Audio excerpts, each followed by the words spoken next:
Video like जरूर कर लीजिए और ऐसे वीडियो लगातार फ्री में पाने के लिए चैनल को तुरंत सब्सक्राइब कर लीजिए और बेल आइकन को जरूर टैप कर लीजिए ताकि आगे भी सारे वीडियो आपको मिलते रहे। यूट्यूब में फॉलो करते हैं तो प्लीज ये वाला फ्री टेलीग्राम चैनल जरूर ज्वाइन कर लीजिएगा। सारे नोटिफिकेशन सारे अपडेट यहीं पे आते हैं, ध्यान रखिए। नमस्कार दोस्तों, स्वागत है आपका सी सेट प्रिपरेशन के इस यूट्यूब चैनल पर। साथियों, आज की इस वीडियो में हम लोग आरओ मेंस 2023 का जो एग्जाम है और साथ ही साथ आरओ 2026 के लिए हिंदी के एक महत्वपूर्ण क्लास का डिस्कशन करेंगे। यह क्लास आरओ के साथ साथ अन्य सभी प्रतियोगी परीक्षाओं के लिए भी समान रूप से उपयोगी है, जहां पर हिंदी से जुड़े प्रश्न देखने के लिए मिलते हैं। तो चलिए साथियों, शुरू करते हैं आज के इस इंटरेस्टिंग क्लास को।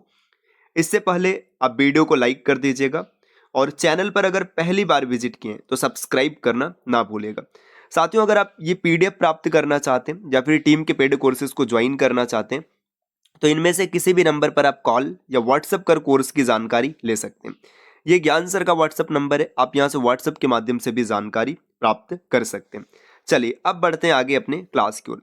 देखिए, इस वीडियो में हम लोग अनेक शब्दों या वाक्यांशों के लिए एक शब्द इस क्लास का डिस्कशन करेंगे। काफी इंपॉर्टेंट है। आरओ का जो हिंदी का पेपर होने वाला है इसमें 12 नंबर के क्वेश्चन डायरेक्ट देखने के लिए मिलेंगे। तो यहाँ पर बताया गया हिंदी में एक वाक्य, वाक्यांश अथवा अनेक शब्दों के लिए जो एक शब्द का प्रयोग होता है वह प्रायः संस्कृत से लिया जाता है।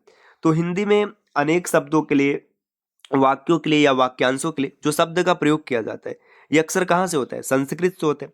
संस्कृत के ये शब्द हिंदी में रूढ़ से हो गए हैं। हिंदी में ऐसे शब्दों की बहुत कमी है। इसका कारण है कि संस्कृत संश्लिष्ट भाषा है जबकि हिंदी विश्लिष्ट भाषा है। देखिए, हिंदी में ये सब शब्द रखे गए तो ये रूढ़ के भांति प्रयोग किए जाते हैं। इसका कारण है कि जो संस्कृत है ये संश्लिष्ट भाषा है और हिंदी विश्लिष्ट। इस महत्वपूर्ण तथ्य का ध्यान रखना अत्यंत आवश्यक है। परिभाषा यहाँ पर दिया गया। परिभाषा क्या होते हैं? कम से कम शब्दों में अधिक से अधिक विचारों की अभिव्यक्ति के लिए वाक्यांशों के लिए एक शब्द का प्रयोग बहुत उपयोगी होता है।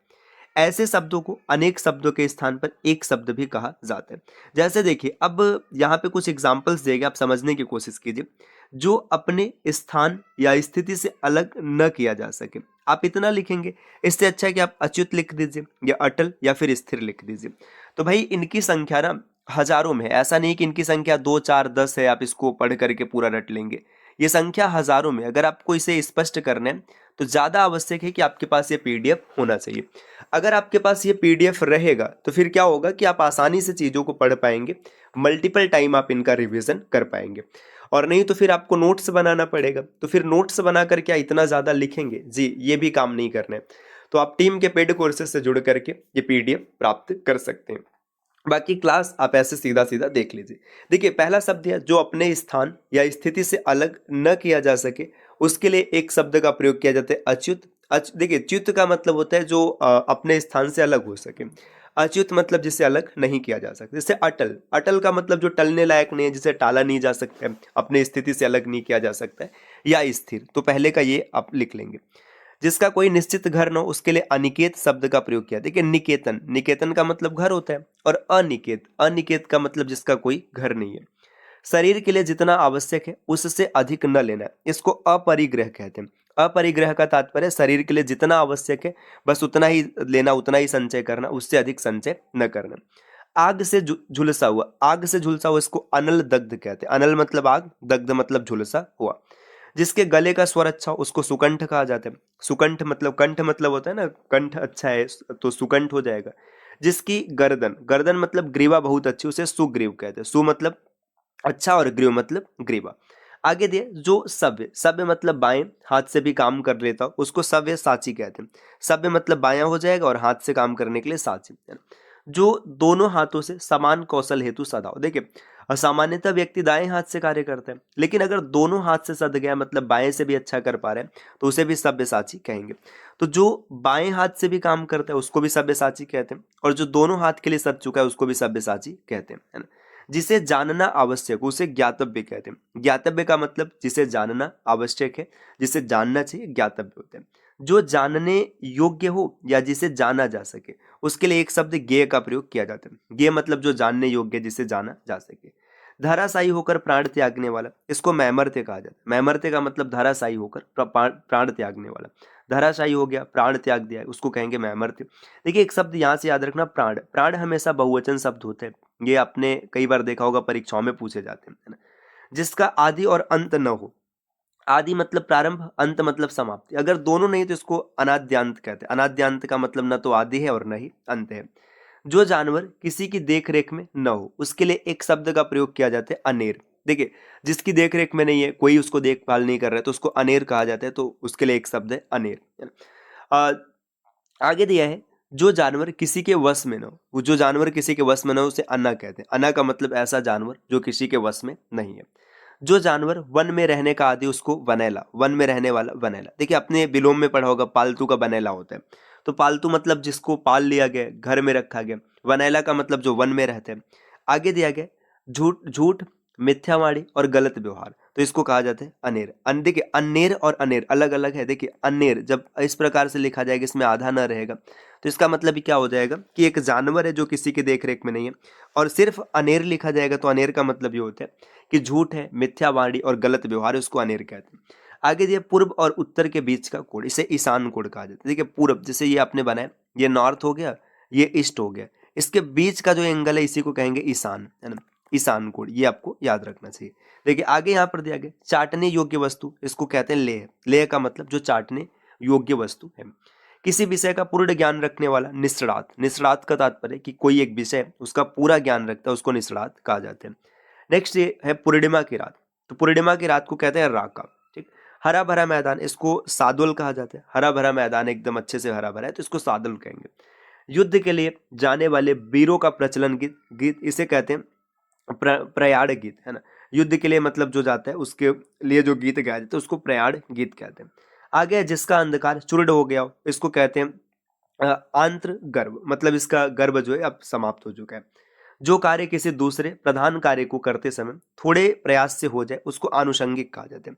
आनुषंगिक का मतलब है कि कोई दूसरा कार्य कर रहे थे और थोड़े से प्रयास से ये यहाँ से हो गया, तो इसको कहेंगे आनुषंगिक। देवता अथवा भू आदि द्वारा होने वाला दुख, जो देवताओं के कारण, भू आदि के कारण दुख होते हैं, उसको कहते हैं आधिदैविक। दैविक मतलब देवताओं के कारण दुख है। और जीवों पर शरीरधारियों के द्वारा प्राप्त दुख, इसको कहेंगे आदि भौतिक। आदि भौतिक मतलब जो सामान्य भौतिक स्थिति के कारण है, उसको आदि भौतिक कहेंगे। जो ऊपर से मिलाया गया उसे प्रक्षिप्त कहा जाता है। प्रक्षिप्त मतलब ऊपर से मिलाया गया या ऊपर से फेंका हुआ, मिलाया हुआ, बात वही है, प्रक्षिप्त ही हो जाएगा। वह पहली वर्षा का पानी, इसको नवोदक कहा जाता है। नवोदक का मतलब है पहली वर्षा का पानी, मतलब पहली बरसात हुई उसका पानी है नवोदक। जिसके सिर पर बाल न हो या पूर्ण रूपेण गंजा, उसके लिए खलवाट शब्द का प्रयोग किया जाता है। खलवाट, खलवाट का मतलब जो पूर्णतः गंजा है ना। ये चीज भी कई बार पर्यायवाची में देखने के लिए मिलता है। ऐसी भूमि जो बिना जोते अन्य खाद्यान्न उत्पन्न करे, उसको अकृष्ट पच्चा कहते हैं। अकृष्ट पच्चा का मतलब होता है ऐसी भूमि जिसे जोता नहीं गया है, जिसकी जुताई नहीं हुई, या फिर बिना जोते वहां पे अनाज पैदा होता है। जैनों का सूर्यास्त से पहले होने वाला भोजन, इसको अथऊ कहा जाता है। अथऊ का मतलब सूर्यास्त से पहले ही भोजन कर लिया जाता है, इसको अथऊ कहते हैं। किसी के गुण को भी अवगुण समझना, इसे असूया कहा जाता है। असूया का तात्पर्य किसी व्यक्ति के अंदर जो गुण है उसको भी आप गुण नहीं समझ रहे, आप क्या मान रहे, अगुण मान रहे, यही होता है असूया। आगे दिया, जिसकी दाढ़ी मूछ नहीं निकली, इसे अजात स्मश्र कहा जाता है। अजात स्मश्र का मतलब है जिसकी दाढ़ी मूछ कुछ भी नहीं है। नेक्स्ट दिया है, पूर्व जन्म में किए हुए कर्मों का फल, तो इसको कहते हैं कर्म विपाक, मतलब जो पिछले जन्म का कर्म है इसको कर्म विपाक कहेंगे। जिस स्त्री के एक ही संतान होकर फिर कोई संतान न हो, उसे काक बंध्या कहा जाता है। काक बंध्या का मतलब सिर्फ एक संतान हुआ, उसके बाद कोई भी संतान नहीं हुआ। जो सभी शास्त्र पढ़ चुका उसको कहते हैं कृतागत। कृतागत का मतलब है सभी प्रकार के शास्त्र पढ़ चुका है, ठीक, कृतागत कहा जाता है। आगे गुरु की हत्या करने वाला मनुष्य, इसे गुरुग्न कहा जाता है। गुरु की हत्या किया हुआ है ना। स्वयं गुरु बनकर दूसरों से अपनी पूजा कराना, गुरुडम। गुरुडम का मतलब है खुद गुरु बन जाएगा और दूसरों से अपनी पूजा करवाएगा। जिसके पास अपार धन संपत्ति मतलब टके हो, उसको टकैत कहा जाता है या फिर धनवान। टकैत कह लीजिए या फिर धनवान कह लीजिए। जिसे पकड़ना कठिन हो, इसको दुर्धर कहते हैं। दुर्धर का मतलब पकड़ना कठिन है। ये पॉइंट भी याद रखिए, काफी इंपॉर्टेंट होते हैं। देखने की इच्छा दी दृक्षा कहलाता है। जिसे वश में करना कठिन हो, अर्थात परास्त करना या फिर हराना कठिन, उसको दुर्धर्ष कहा जाता है, दुर्धर्ष, ठीक। और आगे बढ़ेंगे। देखिए इससे पहले आपको बता दे साथियों कि अगर आप टीम के पेड कोर्सेज को ज्वाइन करना चाहते हैं तो आप इनमें से किसी भी नंबर पर कॉल या व्हाट्सएप कर कोर्स की जानकारी ले सकते हैं। ये ज्ञान सर का व्हाट्सएप नंबर है, आप यहाँ से व्हाट्सएप के माध्यम से भी जुड़ सकते हैं। नेक्स्ट दिया है, जिसके बारे में सोचा तक न जा सके या जिसकी कल्पना तक न हो सके उसे दुर्विभाव्य कहते हैं। दुर्विभाव्य का मतलब है जिसके बारे में सोचा भी नहीं जा सकता, कल्पना भी नहीं किया जा सकता। जिसका शोक न किया जाए उसे अशोच्य कहते हैं। अशोच्य का मतलब इसका शोक नहीं किया जाएगा। वह सौभाग्यवती स्त्री जिसके पुत्र पुत्री पति और पूरा परिवार, उसको पुरंद्री कहते हैं, है ना। पुरंद्री का मतलब उसका पूरा परिवार अभी जिंदा है ना। जिस पर पक्षपात पूर्ण दृष्टि से विचार किया गया उसको दुर्दष्ट, है ना। दुर्दष्ट का मतलब उसके साथ पक्षपात पूर्ण व्यवहार किया गया। जो दोहराया न गया उसको अनावर्त कहते हैं। अनावर्त का मतलब जिसे दोहराया नहीं गया है। रोगी के लिए निषिद्ध भोजन इसे अपथ्य कहते हैं। जो रोगी है, रोगी के लिए निषिद्ध है, रोगी को नहीं देना है। हाँ, जिसे देखा न जा सके इसे अलक्ष्य कहा जाता है ना। जिसे सूंघा न जा सके या जिसे सूंघा जा सके या सूंघने योग्य इसको आग्नेय कहते हैं। ठीक, आगे यहाँ पर दिया बर्तन बेचने वाला, इसको कसेरा या फिर ठठेरा, दोनों में से जो भी कहना है कह सकते हैं। किसी को मारने की इच्छा जिगांसा होता है। भोजन करने की सामान्य इच्छा जिगित्सा हो जाएगा। देखिए, जिगांसा और जिगत्सा अलग अलग है। भोजन करने का इच्छुक इसको जिगत्सु कहेंगे। ठीक, आगे दिया है भोजन करने का प्रबल इच्छुक वो बुभुक्षु हो जाएगा, और भोजन करने की प्रबल इच्छा ये बुभुक्षा बन जाएगा। इसी तरीके से आगे दिया है ग्रहण करने या पकड़ने की इच्छा, इसको हम लोग कहते हैं जिग्रीसा, है ना। जिग्रीसा मतलब है ग्रहण करने की इच्छा या फिर पकड़ने की इच्छा। नेक्स्ट दिया है रात का भोजन। रात के भोजन के लिए एक शब्द प्रयोग करते हैं ब्यालू। रात का भोजन क्या कहलाता है? ब्यालू कहलाते हैं। सुख एवं दुख में समान रहने वाला, इसको मनस्वी। मनस्वी का मतलब है सुख हो या दुख हो, परिस्थिति समान है। भाषण देने में चतुर, इसको देखिए जुड़वा भाई या बहन इसको कहते हैं यमल या फिर यमला। ठीक, और भाषण देने में जो चतुर होता है उसको वाग्मी कहा जाता है। सृजन करने की इच्छा शिक्षा कहलाता है। यज्ञ में आहुति देने वाला, इसको होत्री कहा जाता है। जो यज्ञ में आहुति देता है उसको होत्री कहते हैं। अत्यंत सूक्ष्म होने की शक्ति अड़िमा। अड़िमा का मतलब है अत्यंत सूक्ष्म हो जाएगा। जो वश में न हुआ उसको अनायत कहते हैं। अनायत का मतलब वश में नहीं किया जा सके। बारीकी से किया गया निरीक्षण जिसमें अणुओं की संरचना भी दिखे, इसे अणु विच्छेद कहते हैं। अणु विच्छेद का मतलब इतनी बारीकी से जांच किया गया कि अणुओं की संरचना तक दिख रही है। आगे है वह जो किसी के बंधन का कारण हो, इसको आश्रव कहा जाता है। आगे दिया मन में उत्पन्न विकार, ये भी आश्रव कहलाते हैं, है ना।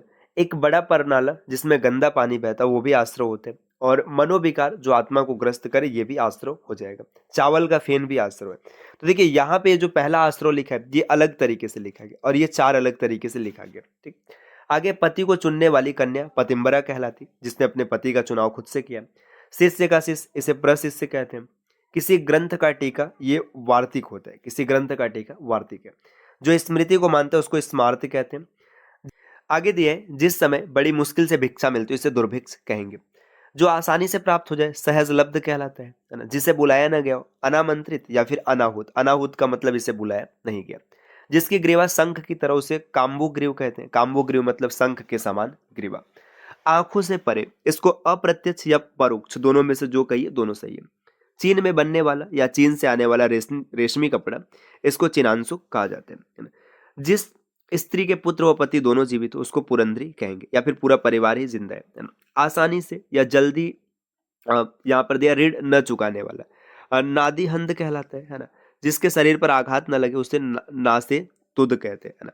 जो बड़ों का आदर करना न जानता उसको निरिस कहते हैं। नेक्स्ट दिया है किसी को कोई काम करने के लिए उत्तेजित या विवश करना, है ना। तो ये चीज यहाँ पर आप देख सकते हैं ना। आगे यहाँ पर दिया घोड़ों को नियंत्रित करने वाला चाबुक, उसको प्रतोत कहा जाता है। मनुष्य की साधारण मृत्यु रहेगा तो इसको प्रमिति कहेंगे, है ना। जिसकी मृत्यु महामारी से हुई है तो उसको मारी मृत कहते हैं। चंचल आंखों वाली स्त्री, इसको लोलाक्षिका कहेंगे। आगे दिया आशा देकर निराश करने वाला वागारू कहलाते हैं। व्यर्थ का विवाद या कहा सुनी, इसको वितंडा कहते हैं। जिसके मन में कोई ईर्ष्या न हो निर्मत्सर हो जाएगा, और जो अपने बेरे को न गिरने दे ऊर्ध्व रेता। तो साथियों ये एक महत्वपूर्ण क्लास रही। इसके बाद हम लोग अगली क्लास में और भी आगे बढ़ेंगे। तो मिलते हैं आपसे नेक्स्ट वीडियो में, तब तक के लिए नमस्कार।